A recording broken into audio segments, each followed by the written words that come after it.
Welcome back to what Arty Noobs with General Disturbance. This is an FV304, the Burt. It's a tier 6 British SPG, fastest Arty in the game, and this one's located on the west spawn of Sand River under the command of Gucci72. Now, I detect a Canadian flag there on the side of the vehicle, so I'm believing that Gucci is Canadian.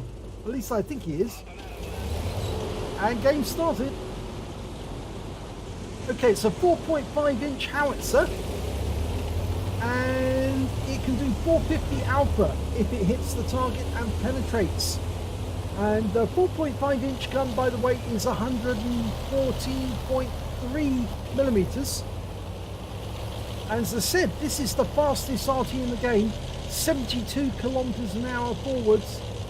So it's a real nippy little thing, and it used to be, when it was a thin Burt, it used to be really lethal because you could troll enemy vehicles by getting up alongside them and being underneath their gun depression, but shoot the hell out of them with that huge gun, well, the 4.5 inch gun, doing maximum damage to the enemy tanks. Well, there was a T-71DA seen just behind the mosque. There he is. T-26E4 is moving up. We fire around in. Oh, beautiful hit. He was waiting for him to pull out, and he got the moment just right and put a shell into him. Now, the other great thing about the Burt is the reload time. It's 13.5 seconds, and that's without any rammer or any vents or BIA crew. It's really got a very fast fire rate, which is very similar to that of the Bishop or the FV, the 105 FH18V2. Well, he's detected 2 enemy tanks, an M4A3 EZ2, but I think he's a bit too close to the cliff for that, but he can certainly hit this super Pershing, and he's dialing in on it now. Very quick aim time. It's the reload time and the aim time combined that make this so lethal. Rounds out on the T-26, and the shell came down almost vertically on top of him. He's just reloading. Pick your target. You can put the shell literally onto the back end of the tank. Oh, big hit! 418 there, but he only clocks the 120 hit points. Going for another one. Can he get a kill shot? No, that one's going to miss. That's the problem. It does take the shell some time to reach the target, and that means that if the target's moving, you might not get a hit. But this time he's stationary, and that's a splash for 137. Waiting for it to go. Round out. This should be on the turret, and oh, he pulled back just in time, and now he's dead. Okay, now we can go to town on this OI. Just got to work out where he is because he's gone behind cover. Need a respot. Somebody must be near him by now.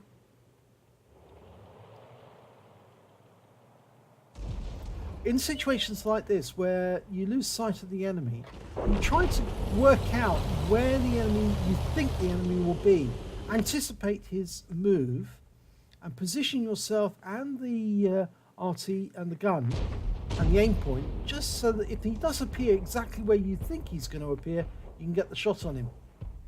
Work out. Oh, he's too close to the edge there. He's got a red line there. You see there's too close to the cliff edge. That's better. Now he's gone back to the aim. And we've got a box tank down there facing a Super Jumbo, the assault version of the M4. Round out. Looks, oh, he pulled back. Half the trouble with the Burt is that by the time your shell arrives, the enemy's moved.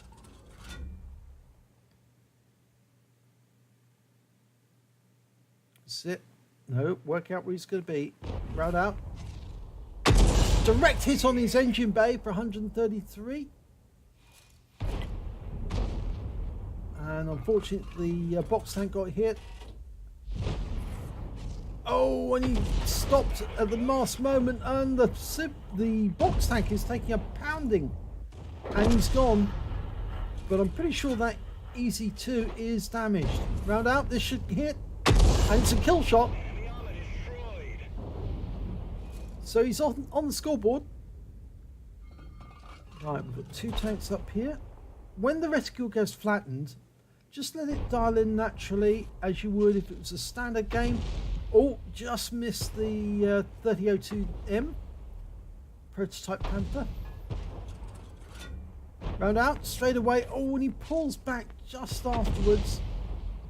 I'm sure these enemies see these shell explosions just in front of them and they think, oh my god, I was so lucky.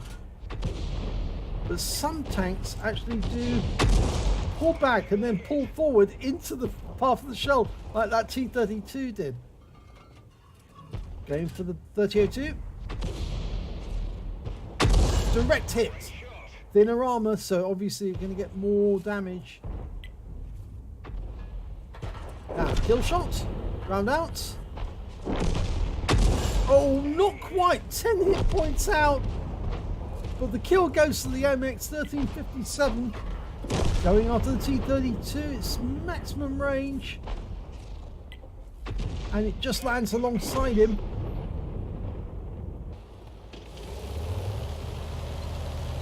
Now this is a firing position I've not used myself.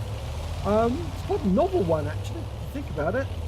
But it's also quite dangerous because if the enemy does actually push through, then you're going to be sitting there shooting some different direction when the enemies can see you directly. OI experimental. You should be able to get hits on this. Slow. It's very easy to hit. Oh, and he's killed before the shell arrives. That's what it's like being a Burt driver. You fire thinking I've got this one, and then the enemy dies because somebody killed it before you did. Okay, we've got an IS over there and he's within range. That's the other thing about the Burt, it's got a very short range. He's going to have to push on up and get closer to the enemy cap. It's a nice set of bushes over here, though. He can use these for cover. In fact, he's going to use the rocks for cover. That guarantees he won't be hit. I don't think that Jagdtiger's going to be there, though. But what we've got instead is an AMX 1357. Oh, and there's the enemy Arty, the M44. Everyone's in sight. It's everyone for themselves. Oh, no, missed out on that 1357. The enemy Arty's been killed. It's the 45 TP now. There's an IS to the south. He keeps dodging these shells. And he's gone. Now, IS slightly to the south, and there's the Jagdtiger. He did move. Lining him up. Dialing in, and now. This is to make absolutely certain it hits the target. Yes. He let that one dial in completely. So it was never going to miss. Lining up on the IS. Get it right. Work out where he's going. Round out. Looks good. It is. Onto the engine bay. 298. In fact, it only recorded 163 for him there. Going for the Jagdtiger. Round out. And he pulls back just at the last second, but it doesn't stop him from getting hit. Unfortunately, that AMX 13F3 is just out of range. So, and in fact, so is the IS now. He needs to get much closer.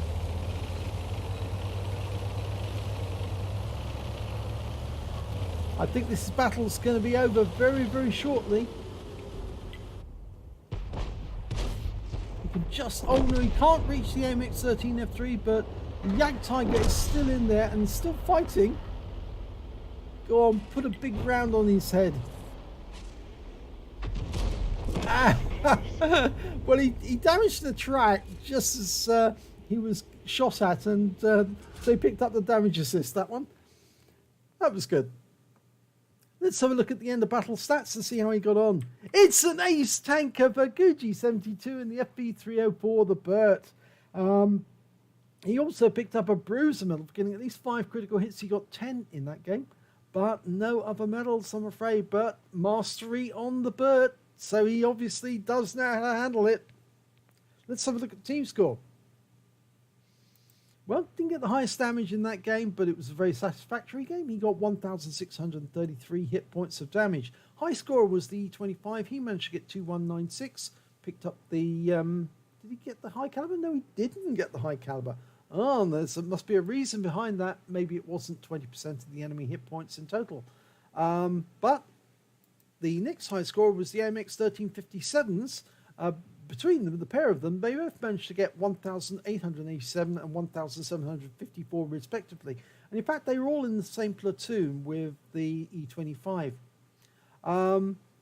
So let's have a look at the number of kills. And the highest score was the E25 again, then the T3485, the 88 pack, and the Achilles. But we can see that Goji managed to get only the one kill in that game, unfortunately. But he did come close on numerous occasions. When it came to base XP, well, he was actually in 5th place on his own team with 822. The high score being the E25 again with 1,135, and the AMX 1357 with 983. He fired 26 rounds in that game. He got 11 direct hits and 11 penetrations. It's a good gun, the 4.5 inch. It does tend to get penetrations mainly because of the trajectory of the shell. The shell's coming in from above, and the weakest armor on a tank is actually on top of the tank, not on the sides or on the bottom where they would expect a landmine to go off, or on the sides or on the front where the enemy is going to shoot at them. They never expect the enemy to land a shell on top of them, and that's why the weakest armor on any tank is right on the top, on the roof. And he was landing shells directly on their roof, so he's getting pens on the enemy. Did splash damage on 10, and some of those tracked the enemy tank and they suffered damage afterwards. Did damage of 1,633 hit points, of which 1,435 were at more than 300 meters. He damaged 7 of the enemy, killed 1 of them, and he did do 811 hit points of damage assist. On a premium count, he earned 36,149 credits, and after resupply of ammo, and the ammo is cheap, he actually ended up with 29,649 credits. He received 1,233 XP, times 2 for the first victory of the day, took away 2,466 experience points altogether. So, pretty good round there for Bert and for Guji. So, if you enjoyed that replay, please give it a like and do subscribe to our channel, and hopefully it'll be your replay that I'll be featuring in the next video.